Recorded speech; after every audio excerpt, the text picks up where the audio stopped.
전문가 정병욱이라는 주제로 연세대학교 국문과에 재직하셨던 허경진 선생님의 강연을 청해 듣겠습니다.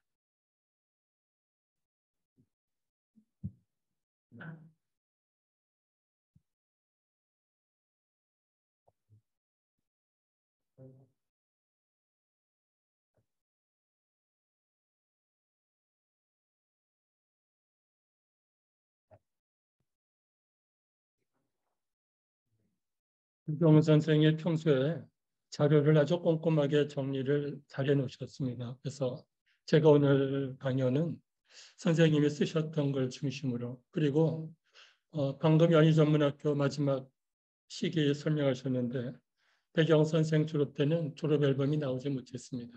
3년으로 단축도 되고. 그래서 배경 선생이 개인적으로 재학 때 사진을 모아서 졸업 앨범 대신 편집하신 것을 아드님에게 제가 얻어서 오늘 몇 가지 소개해 드리겠습니다. 정말 PPT를 드려야겠네요. 이걸로 그려드리겠습니다. 예, 일단 시작하겠습니다. 이 건물은 다 아시는 것처럼 기숙사로 시작되었습니다. 그런데 지금은 윤동주 기념관이라고 이름이 바뀌었습니다. 여러분들이 애쓰셨지만 윤일주 선생과 또 윤혜원 여사 이분들께서 유물을 기증하시면서 계기를 만들어 주었습니다. 근데 무엇보다 잊을 수 없는 것은 윤동주 시인과 정병욱 선생의 우정입니다. 그런 문제들이 오늘 이 기념관 이름 바뀐 출발이라고 생각됩니다. 또 재미있는 것은 배경 선생뿐이 아니라 이 건물도 올해가 정확하게 100주년입니다. 그래서 저는 마지막에 제안하겠지만 이 기숙사에 거쳐간 수많은 선배들 모두가 기념하는 공간이 되어야 되잖아. 이름은 윤동주 기념관이지만 해마다 2층, 3층에서 오늘 같은 전시회가 열려지기를 기대하면서 오늘 말씀을 준비했습니다. 안 돼요? 그럼 중국관에? 아니, 사진 다 나와요. PDF가. 이메일로도 보내는데. 조금만 기다려. 선생님 이메일로 보내요.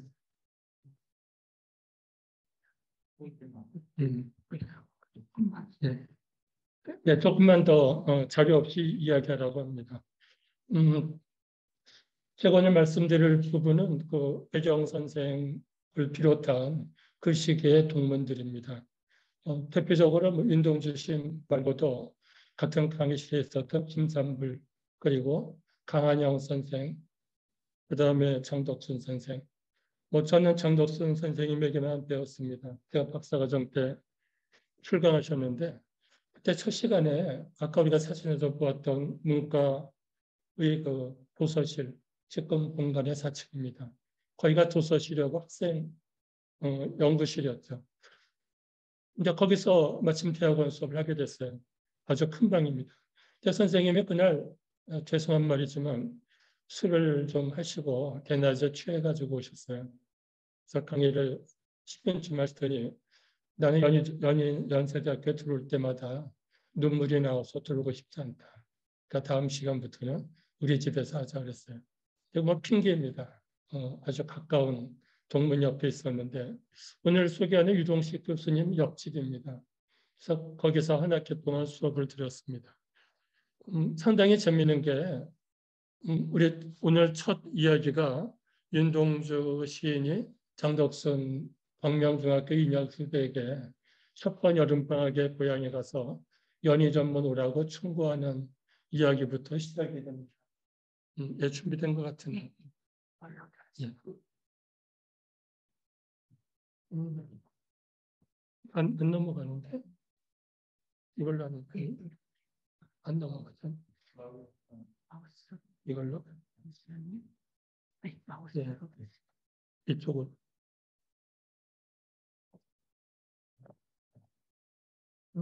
안 되네. 이걸로? 왜? 안 되죠. 이게. 예, 죄송합니다. 여기 얘기는 연희 전문을 오려는 그 권고입니다. 여기 무궁화도 있고 최근까지도 본관 앞에 그 무궁화가 있었습니다. 일본말을 쓰지 않고 윤동주 시인도 일본말을 공부했습니다. 6학년 초등학교 6학년 때는 중국 학교 다녔고 광명학교도 일본인 학교입니다. 그런데 연희 전문이었더니 우리말로 하더라. 그러니까 여기 오라고 했습니다. 이 경우에 배경 선생과 대비점이 이런 것입니다. 장덕순 선생 집안은 기독교인이죠. 그래서 할아버지가 상당히 환영해서 적극적으로 학교에 가게 했습니다. 정확하게 38년도에 충고를 받고 30년 뒤에 이 기숙사 앞에 윤동주 시비가 세워질 때 장덕순 선생님은 연희대학교 교수로 시비 만드는 자리에 서 계셨습니다. 이제 오늘 주인공 배경 선생이 중학교 3학년 때, 동네 중학교 3학년 때 도서관에서 열심히 책을 보다가 외솔 선생의 조선민족행생이라는 책을 보고 연희전문학교 가겠다고 결심하는 이야기가 오늘 인용문입니다. 30분만 하라고 해서 간단히 건너가겠습니다. 두 번째 문단 보면 내가 지도할 곳은 연희전문학교 문과밖에 없었다. 아주 일찌감치 결심을 하게 됩니다. 여기서 문제는 그 밑에 법과나 상과를 지망하도록 강요하는 아버님의 뜻을 거스렸다. 여기에서 장덕순 선생과의 차이점이 있습니다. 한쪽은 집안에서 권하는 연희 전문 문과였고 이 경우에는 기독교인이 아닌 그리고 문과를 환영하지 않는 또 하나는 그 지방색도 있습니다. 제가 이 배경 선생 입학하던 해에 입학생 그 원적 비율을 보니까 제일 많은 게 서울, 그 다음에 평안남도, 북도, 황해도 전부 다 기독교인들입니다. 그런데 전라남도나 또 고향이었던 경상남도는 가장 적은 15명입니다. 10분의 1 정도밖에 안 됐죠. 그러니까 이 분이 연희전문학교 오겠다는 것은 제가 끝에 있는 것처럼 결단이라고 볼 수 있습니다. 아무도 환영하지 않는 입학을 한 것입니다. 이 사진은 동네 중학교 5학년 때 한복을 입고 보니까 정말 민족주의자로서의 결단을 하는 그런 분위기가 보입니다. 그리고 그 다음에 매일 신보를 보니까 거기 합격자 명단에 위에는 정병욱 선생이 보이고 그 두 줄 앞에 손보계 선생. 정병욱 선생님은 정작 강의실에서 공부하던 얘기는 별로 안 하셨어요. 근데 손보계 선생님께서 이런저런 얘기를 자세하게 기록하셨습니다. 제일 밑에는 그 유동식 선생님 추남이 보이는데 제가 지난달에 정학산 선생님 이인석 교수님 모시고 이분을 만나뵀습니다. 그러니까 살아계신 아마 거의 유일한 정병욱 선생의 동기이십니다. 정확하게 이분도 동갑 100세인데 학교 앞에서 모시고 2시간 동안 이야기를 들었습니다. 이거는 입학 직후에 문과생입니다. 밑에도 전시가 돼 있어서 아셨을 텐데 동상 앞에 모자를 안 쓴 학생이 배경 선생이고 제일 아래줄에 목도리를 하신 분이 손보기 선생입니다. 가장 큰 차이는 아까 앞에 강연하신 거를 빼면서 보겠습니다. 입학시험이 연희전문은 조선어가 있었다. 외솔 선생의 강조하셔서 입학시험을 보게 됐습니다. 한문시험 같은 경우에 가장 큰 것은 경성제대는 답안지를 일본어로 쓰는 것입니다. 그러니까 머릿속에서 번역을 일본어로 했다, 조선어로 했다, 일본어로 했다 거치게 됩니다. 번역과 장문이 똑같습니다. 연희전문의 문과시험은 번역도 장문도 조선어로 하는 것입니다. 한문을 조선어로, 또 조선어를 한문으로. 그래서 경성제대는 한문시험이라고 하기보다는 일본어 실력을 평가하는 것입니다. 연희전문은 교수들이 조선어 강의할 때 들을 수 있는가 조선어로 평가를 했습니다. 배경 선생이 나중에 이 스승들의 학풍을 크게 비교했습니다. 둘로 비교했는데 위당 선생을 비롯한 이 국학파 민족주의로 무장되어 있었다 그랬습니다. 그러니까 문헌학에 바탕을 두었다. 그런데 밑에 경성제대 출신들은 서구적인 신학문의 훈련을 받았다. 그래서 성대파라고 불렸다고 했습니다. 그리고 다소 관학적인 요소를 지닐 수밖에 없었다. 자, 그런데 문제는 배정 선생이 입학하고 났더니 외솔도 그리고 아까 말씀드렸던 정인보 선생도 전부 강의실에서 쫓겨나가 있던 상태였습니다. 말하자면 강의를 들을 한국문학 교수가 없었던 상황입니다. 경성제대 아까 비교가 잠깐 됐었기 때문에 제가 이걸 길게 하지는 않겠습니다만 궁극적으로 아까 얘기한 것처럼 연희전문에서는 한국인 교수를 계속 늘려갔고 경성제도는 일본인 교수입니다. 이분이 머릿속에 있었던 조선문학은 동아시아 전체에서 보는 것이고 아까 강연한 것처럼 식민지 조선을 지배하기 위해서 어떤 것을 알 필요가 있는가. 그 두 번째 단락 보면 이윤석 교수의 논문 결론인데 그 제자들이 조선문학을 하면서 우리가 연구하는 이 지식의 원천이 무엇인지 이게 일본학이냐 뭐 그런 문제겠죠. 식민지 통치학이냐 그런 것을 정확하게 말할 수 없는 상황에서 연구하고 교육했다. 이렇게 해석을 했습니다. 그 세 번째 단락은 구인모 선생이 쓴 것인데 역시 똑같은 얘기입니다. 조선의 민요를 소개했지만 결과적으로 조선문학 강좌는 진화의 모방 그리고 한문학 위주로 연구할 수밖에 없는 그래서 그 다음 줄에 보면은 부유한 것은 전무하다 이렇게까지 비판할 수 있다고 생각했습니다. 그분들의 제 생각은 아닙니다. 저는 제일 마지막에 결국 배경은 민족학교에 들어와서 나중에 서울대학에 입학하면서 국학파와 관학파의 장점, 성대파의 장점을 모두 지니셨던 분. 그래서 결국 그분이 시가문학에 가장 훌륭한 학자로 대성할 수 있었던 게 아닌가. 저는 뭐 긍정적으로 보고 있습니다. 성적표는 공개하지는 않겠습니다.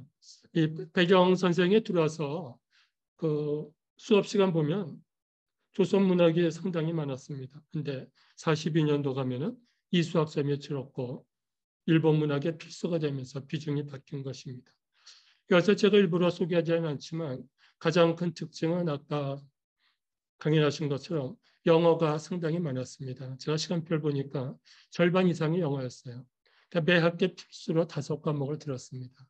영어 문법, 작문, 해석, 발음까지 11시간. 그러니까 수업의 절반 이상은 영어입니다.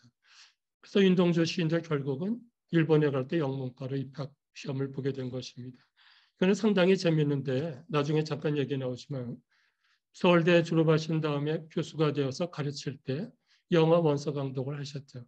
그때 국문과 교수님들로서는 아주 보기 드물게 서울대 학생들에게 영어 강독으로 르네빌렉도 하시고 하신 그 배경에는 경성제도와 다르게 절반을 영어로 가르쳤던 그 연희전문의 가르침이 있었다고 생각합니다.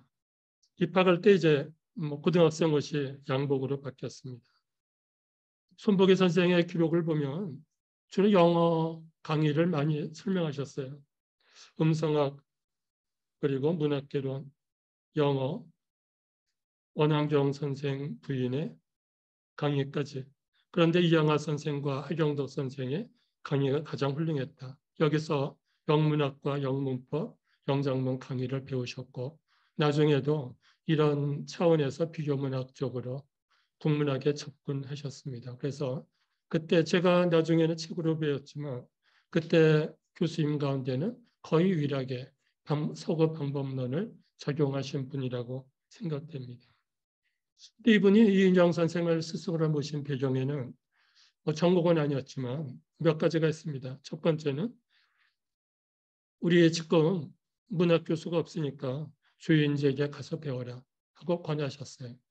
이것도 중요한 가르침입니다. 근데 더 중요한 것은 배경이 조인재 선생님의 강의를 듣고 왔겠죠.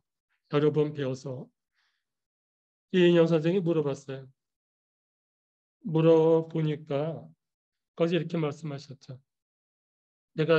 제가 생각하기엔 도남의 은근근계가 한국인의 문학의 가장 중요한 특성이라고 생각한다. 이인영 선생이 그거는 도남의 임금과 끈기다. 정부는 한국인의 멋을 따로 찾아보라고 했습니다. 자기가 스승을 소개해주고는 그 스승의 것을 그대로 따라가지 말라고 권하신 것입니다. 그래서 배정 선생이 나는 평생 그 가르침을 해결하기 위해서 공부했다. 그런데 이 글을 쓰신 게 세상 떠나기 5년 전인데 아직도 모르겠다. 더 연구해야겠다고 겸손하게 설명하셨습니다. 이분은 그 다음에는 이인영 선생은 북으로 가셨고 만나지 못했습니다. 근데 평생 내 마음을 가다듬어주고 생각을 바로잡아준 스승이라고 했습니다. 사진 안 계셨지만 이분이 학교에서 쫓겨나시면서 일제 말에 강의를 못 하실 때 고향 가시면서 선물을 주셨습니다. 그 조그만 백자 밑에 사진이 있는데 그것을 평생 옆에 놓고 스승으로 생각하고 스승을 생각하고 여기 나오는 옷깃이 여며지고 그 백자 때문에 여며진 게 아니라 당연히 이인영 선생을 생각하면서 여민 것입니다. 이거 잘못됐는데요.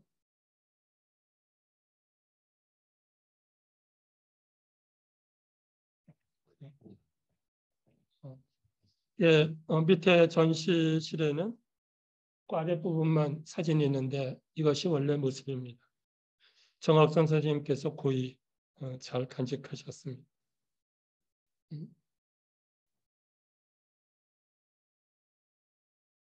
네, 제가 그 강의 자료에 쭉 썼지만 그 다음에 배경은 무엇을 배웠나? 제가 영어 이야기를 하면서 윤동주 시인과 함께 이화 여전에 가서 배웠던 케이블 선교사 부인의 영어 강의를 썼습니다. 물론 전부 다 배경 선생의 수집한 그 제약 앨범에 나오는 것입니다. 가장 윗줄 오른쪽 끝에가 배경 선생. 이분이 영어 성경을 배우면서 기독교인이 아니라고 했지만 결국 기독교 정신을 배우게 됐습니다. 당연히 영어도 배웠겠죠. 아까 말씀드린 것입니다. 르네웰렉의 문학의 이론을 아마 국내에서는 처음 이상택 선생님의 회고담에서 확인했습니다. 이분이 서울대학으로 옮겨서 직후에 쓰신 수필을 봤습니다. 거울이란 제목인데 저는 이 수필을 보면서 윤동주 시인의 참회록을 읽는 느낌으로 읽었습니다. 여러분들 보시면 아마 금방 아실 수 있습니다. 본인의 거울에 주름살 진 모습을 보면서 좀 과장된 표현이지만 십자가를 메고 형장으로 나아가는 예수 그리스도의 괴로움을 연상해 본다.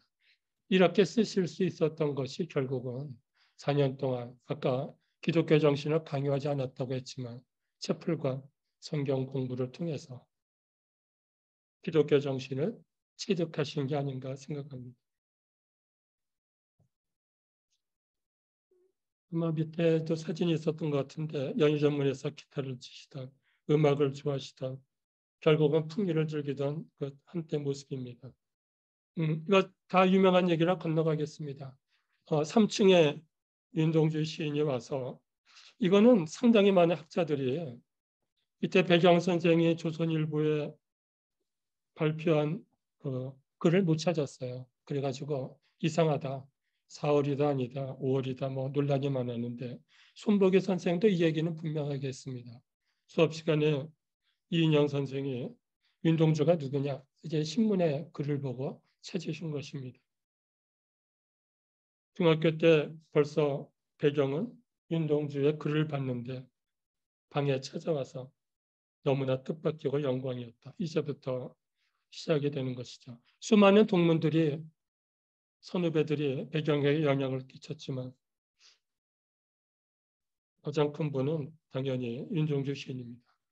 지난달에 제가 유종실 선생님 만나서 저는 이 얘기를 상당히 여러 번 들었습니다. 제가 매주 만나서 점심을 같이 먹던 분인데 정학선 선생님과 윤희석 선생님 모시고 다시 만났습니다.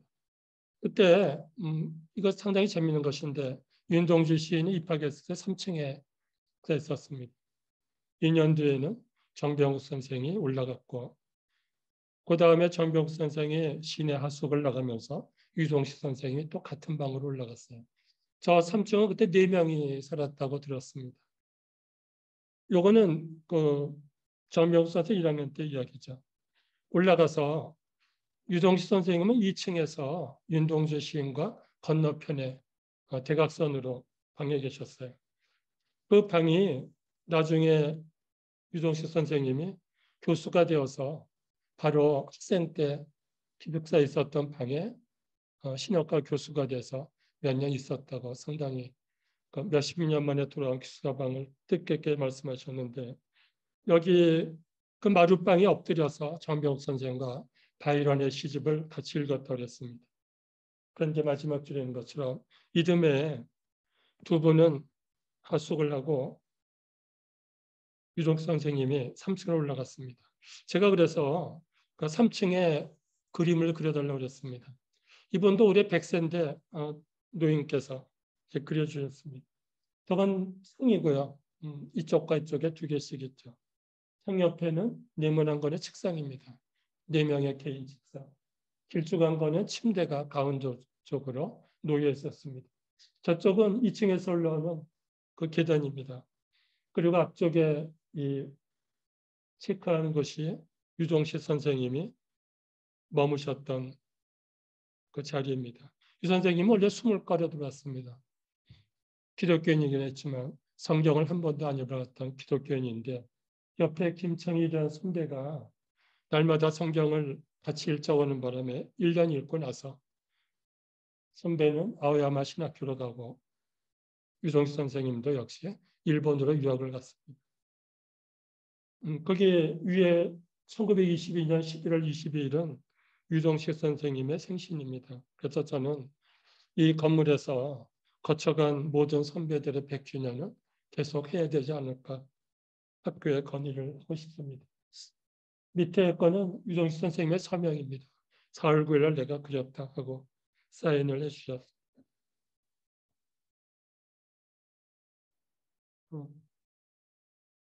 이게 고장났네. 예, 그 다음은 이제 졸업입니다. 이분이 하숙하러 나갔기 때문에 학교에서 인연은 없죠.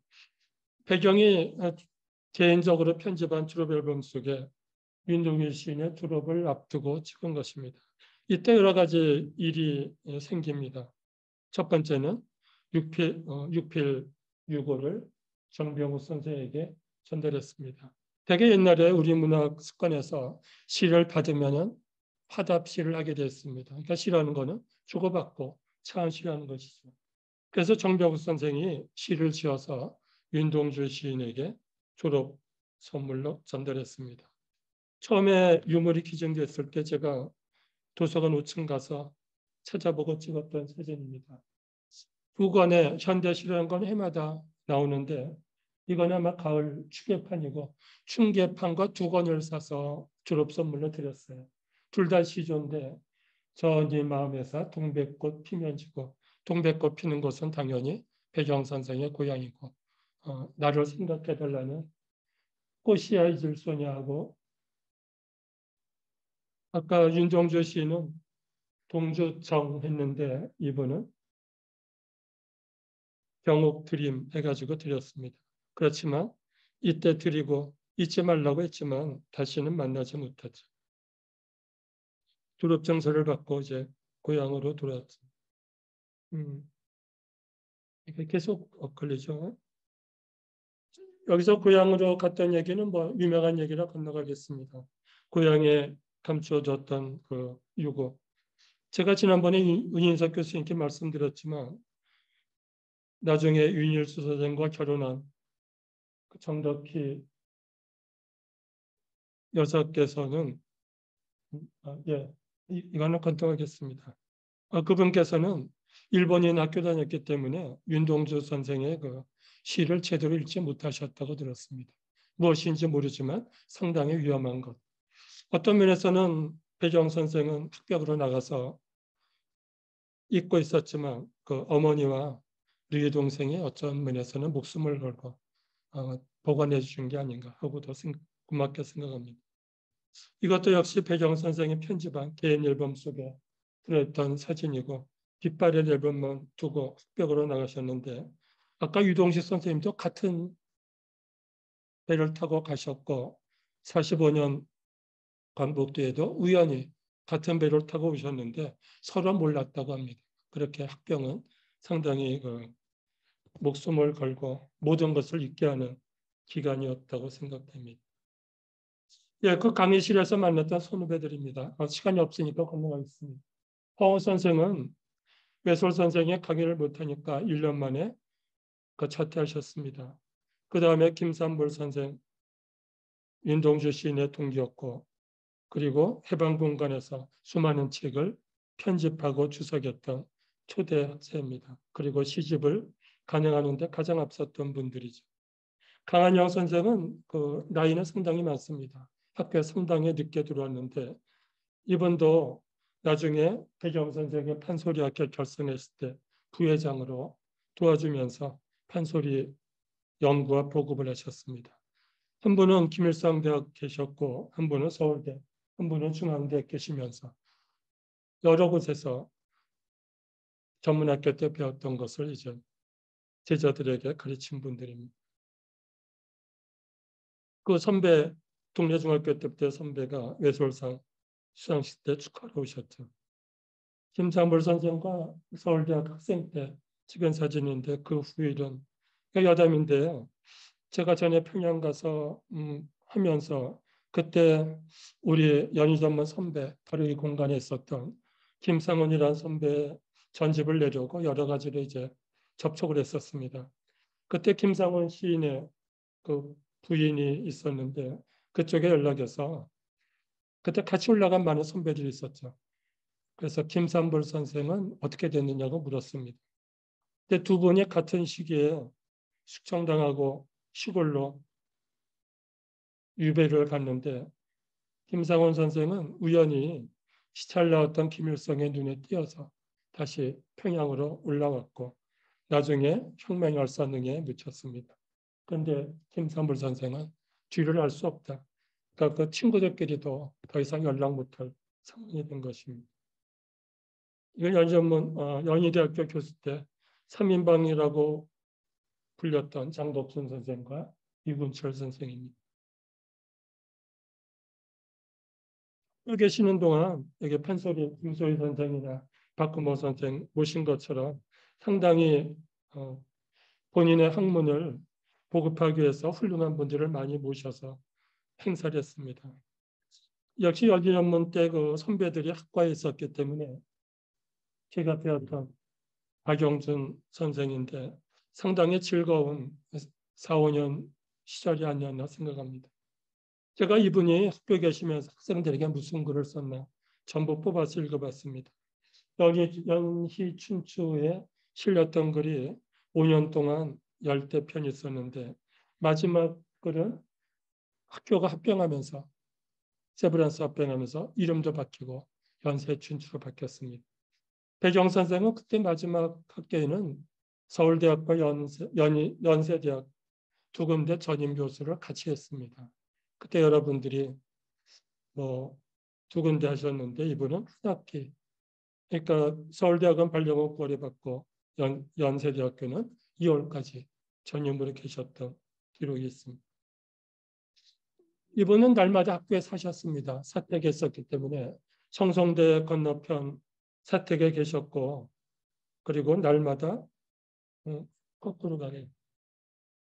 밑에 집에 그랬죠. 그 다음 성성대를 거쳐서 학교로 오셨기 때문에 가장 열심히 출근하신 교수가 아닐까 생각합니다. 제가 그 전에 얘기를 들었더니 정학 선생님도 생 시절에 사택 기억이 많다고 하셨습니다. 국문학선고는 이번이 서울대 가시던에 출판한 책인데 당연히 연희대학교 교수 때 썼던 논문들을 편집해서 낸 책입니다. 그리고 그때 시상식에는 유인재 선생이 오셔서 축사를 하셨고 이분은 모교를 떠난 뒤에도 상당히 학교 사랑 하셨습니다. 이 수필에는 좀 우울한 수필인데 4.19 혁명 시기에 학교에 상당히 복잡한 문제들이 많아서 교권 문제가 있었고 그리고 가장 친하던 친구 장덕순 선생과 박조진 선생이 학교에서 쫓겨나가게 된 그때입니다. 이분이 신문을 보고 처음에 가을의 노래라는 수필을 청탁받았는데 신문 기사 보고 거기 표시가 내가 존경하던 선배, 영희 전문의 선배들, 친애하던 동료들, 아끼는 후배 교수들이 차례 농상한다는 비통한 사실을 알고 제목을 순환의 가을로 바뀌었다. 그래서 청탁받을 때 제목과 다르게 지금 책에는 순환의 가을로 적혀 있습니다. 그분이 거기서 연희 교정을 그렇게 설명했어요. 청춘의 보금자리고 내 사색의 터전을 닦아준 나의 모교다. 임년의 대부분을 바치면서 사색에 자라나게 해준 나의 전 직장이라고 했습니다. 그때 성명서를 쓰셨던 초안입니다. 박도진 선생은 제가 3학년 때 오셔서 제가 지도교수로 모시고 대학원까지 갔던 이때부터 10여 년 밖에 계셨죠. 이분이 서울대학 가신 직후입니다. 시조문학사전을 출판해서 출판 대상도 받고 인쇄도 받고 상당히 돈이 많이 들어오셨는데 그때 총학생회가 윤동주 시비를 건립하겠다고 모금운동을 했지만 돈이 별로 안 됐습니다. 그래서 그 금액을 전부 이 비석에 바쳤다고 들었습니다.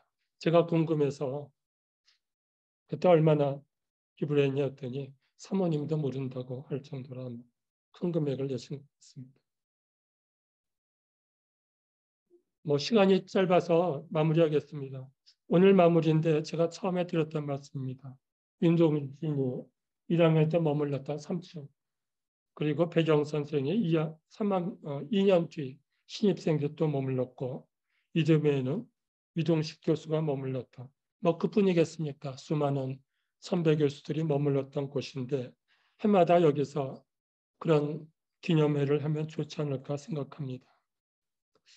해마다 우리 선배들의 전시회나 강연회가 이어지기를 기대하면서 마치겠습니다. 고맙습니다.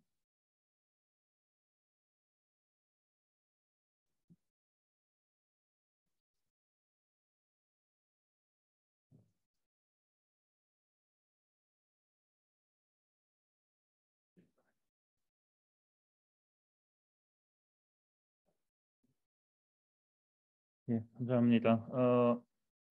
두 분 선생님 강연을 들으니까 좀 더 구체적으로 이 배경 선생님의 자취가 좀 느껴지고 그려지는 것 같습니다. 그리고 연희와의 인연, 처음 접하게 된 얘기들도 좀 있는 것 같고요. 그래서 이 삶의 무게와 역사와 또 어떤 아련함도 느껴지는 그런 강연이었습니다.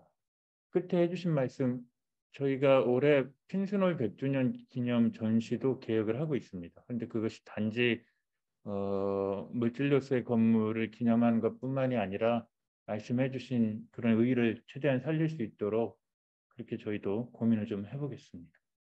예, 잠시 쉬었다가 10분 정도 쉬었다가 강연을 이어가겠습니다. 잠시 쉬겠습니다.